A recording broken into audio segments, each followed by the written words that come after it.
നമസ്കാരം. മഹാകുംഭമേളയിൽ സ്ത്രീകൾ കുളിക്കുന്നതിന്റെ വീഡിയോ പകർത്തുകയും അതിന്റെ ഹിന്ദു ദൈവങ്ങളുടെ കൂടി ചിത്രം ചേർത്ത് വെച്ച് മോശം കമന്റിട്ട കമ്രാൻ ആൽവി അറസ്റ്റിലായ വാർത്ത പുറത്തു വന്നിട്ട് അധികമൊന്നും ആയിട്ടില്ല. യുപിയിലെ ബരാമഗി സ്വദേശിയായിരുന്നു കമ്രാൻ ആൽവിക്ക് സ്വന്തം വെബ്സൈറ്റും ന്യൂസ് പേപ്പറും ഉണ്ട്. ഇദ്ദേഹമാണ് മഹാകുംഭമേളയ്ക്ക് സ്ത്രീകൾ കുളിക്കുന്ന വീഡിയോ അധിക്ഷേപ കമന്റോടെ പങ്കുവച്ചത്. ഉടനെ യോഗി സർക്കാർ കേസെടുത്തു.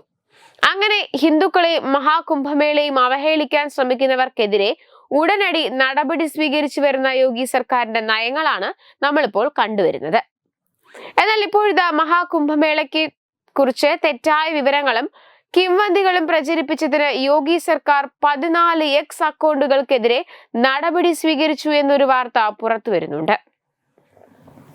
Director general of police Prashant കുമാറിന്റെ നിർദ്ദേശപ്രകാരമാണ് നടപടി. തെറ്റായ വിവരങ്ങൾ തടയുന്നതിന് സോഷ്യൽ മീഡിയ പ്ലാറ്റ്ഫോമുകൾ സൂക്ഷ്മമായി നിരീക്ഷിച്ചുകൊണ്ടിരിക്കുകയാണ്. കുറ്റവാളികൾക്കെതിരെ നിയമ നടപടി സ്വീകരിച്ചു വരികയാണെന്ന് അദ്ദേഹം പറഞ്ഞു. കൂടാതെ കഴിഞ്ഞ ദിവസം നടത്തിയ നിരീക്ഷണത്തിനിടെ ജാർഖണ്ഡിലെ ധൻബാദിൽ നിന്നുള്ള ഒരു പഴയ വീഡിയോ ചില എക്സ് അക്കൗണ്ടുകൾ പ്രചരിച്ചതായി കണ്ടെത്തി. ഇത് പ്രയാഗ്രാജ് മഹാകുംഭവുമായി തെറ്റായി ബന്ധിപ്പിച്ചിരിക്കുന്നതായും കാണപ്പെടുന്നുവെന്നും അദ്ദേഹം പറഞ്ഞു. മഹാകുംഭത്തിൽ കാണാതായ ബന്ധുക്കളെ തിരയുന്ന ഭക്തരെ യോഗി സർക്കാരിന്റെ പോലീസ് ക്രൂരമായി മർദ്ദിക്കുന്നുവെന്ന് തെറ്റിദ്ധരിപ്പിക്കുന്ന പോസ്റ്റുകളായിരുന്നു ഇതിൽ ഉൾപ്പെടുത്തിയിരുന്നത്. ഇത്തരത്തിൽ കിംവദന്തികൾ പടർത്തുന്ന എല്ലാ അക്കൗണ്ടുകളും പൂട്ടിക്കുമെന്നും DGP കൂട്ടിച്ചേർത്തു. അതേസമയം കുംഭമേളയിൽ തിരക്ക് വർദ്ധിക്കുന്നതിനിടെ പുതിയ നിയന്ത്രണങ്ങൾ പ്രയാഗ്രാജ് അധികൃതർ ഇപ്പോൾ പുറത്തുവിട്ടിട്ടുണ്ട്. വിശുദ്ധ സ്നാനങ്ങളിൽ 5ാമത്തെ സ്നാനമായ മാഘി പൂർണിമയിൽ കോടിക്കണക്കിന് ഭക്തർ എത്തുന്നത് കണക്കിലെടുത്താണ് തീരുമാനം. നഗരത്തിലേക്കുള്ള ഗതാഗതം പോലീസ് നിയന്ത്രിച്ചിട്ടുണ്ട്. ജനുവരി 29-ന് പുലർച്ചെ മഹാകുംഭമേളയ്ക്കിടെ ഉണ്ടായ തിക്കിലും തിരക്കിലും പെട്ട് 30 തീർത്ഥാടകർ മരിച്ചിരുന്നു. ഇതിനെ തുടർന്നാണ് നിയന്ത്രണങ്ങൾ ഏർപ്പെടുത്തിയിരിക്കുന്നത്. ഭക്തർ സുഗമമായി മേള പരിസരത്ത് നിന്ന് പുറത്തിറങ്ങുന്നത് വരെ ഗതാഗത ക്രമീകരണം തുടരും. ആവശ്യ അടിയന്തര സേവനങ്ങളെ നിയന്ത്രണങ്ങളിൽ നിന്ന് ഒഴിവാക്കിയിട്ടുണ്ട്. തിങ്കളാഴ്ച രാത്രി ഉത്തർപ്രദേശ് മുഖ്യമന്ത്രി യോഗി ആദിത്യനാഥ് പോലീസുകാരുമായും സിവിൽ ഉദ്യോഗസ്ഥരുമായും കൂടിക്കാഴ്ച നടത്തിയിരുന്നു. 5 ലക്ഷത്തിലധികം വാഹനങ്ങളുടെ പാർക്കിംഗ് കപ്പാസിറ്റി പൂർണ്ണമായും പ്രയോജനപ്പെടുത്താൻ മുഖ്യമന്ത്രി ഉദ്യോഗസ്ഥർക്ക് നിർദ്ദേശം നൽകി. കൂടാതെ യാത്രക്കാരുടെ നിരക്ക് കണക്കിലെടുത്ത് ദക്ഷിണ റെയിൽവേ കൂടുതൽ ട്രെയിൻ സർവീസുകൾ ആരംഭിച്ചിട്ടുണ്ട്. ദക്ഷിണ റെയിൽവേയുടെ ഭാഗമായുള്ള പ്രധാന നഗരങ്ങളിൽ നിന്ന് 28 അധിക ട്രെയിൻ സർവീസുകളാണ് ആരംഭിച്ചത്. റെയിൽവേ സൗകര്യങ്ങൾ മെച്ചപ്പെടുത്തുന്നതിന് കൂടുതൽ ജീവനക്കാരെയും ഉദ്യോഗസ്ഥരെയും പ്രയാഗ്രാജിൽ നിയോഗിച്ചിട്ടുണ്ടെന്ന് റെയിൽവേ അറിയിച്ചിട്ടുണ്ട്. അതേസമയം കുംഭമേളയിൽ പങ്കെടുക്കുന്നതിനായി ലക്ഷക്കണക്കിന് വിശ്വാസികളാണ് പ്രയാഗ്രാജിലേക്ക് എത്തുന്നത്. സംസ്ഥാന സർക്കാരിന്റെ ഇൻഫർമേഷൻ ഡിപ്പാർട്ട്മെന്റിന്റെ കണക്കുകൾ പ്രകാരം 43 കോടി ഭക്തരാണ് കുംഭമേളയിൽ ഇതുവരെ പങ്കെടുത്തത്.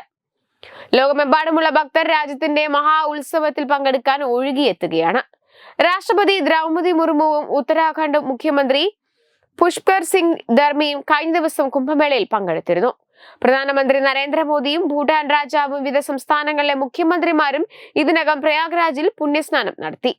സംയുക്ത മേനോൻ, ബിന്ദു മാധവി, ആങ്കർ ലാസ്യ, പൂനം പാണ്ഡെ, പവിത്ര ഗൌഡ, ശ്രീനിധി ഷെട്ടി തുടങ്ങിയ സെലിബ്രിറ്റികൾ ഇതിനകം കുംഭമേളയിലെത്തി പുണ്യസ്നാനം ചെയ്തു. നടൻ രാംചരണിന്റെ ഭാര്യ ഉപാസന കുന്നിദേല തന്റെ സഹോദരിക്കും അടുത്ത സുഹൃത്തുക്കൾക്കുമൊപ്പം അടുത്തിടെ മഹാകുംഭമേള സന്ദർശിച്ചു. ജയസൂര്യ, സംയുക്ത തുടങ്ങിയ നിരവധി മലയാളി താരങ്ങൾ കുംഭമേളയിൽ പങ്കെടുക്കുന്നതിന്റെ ചിത്രങ്ങൾ സമൂഹ മാധ്യമങ്ങളിൽ പങ്കുവച്ചിരുന്നു. വെബ് ഡെസ്ക് തത്തുമൈ news. Branding partner Edubix online executive education. Focus physiotherapy centre Pattom. Unnat engineering Gujarat. തീർത്ഥയാത്ര.com. Iron build Gujarat.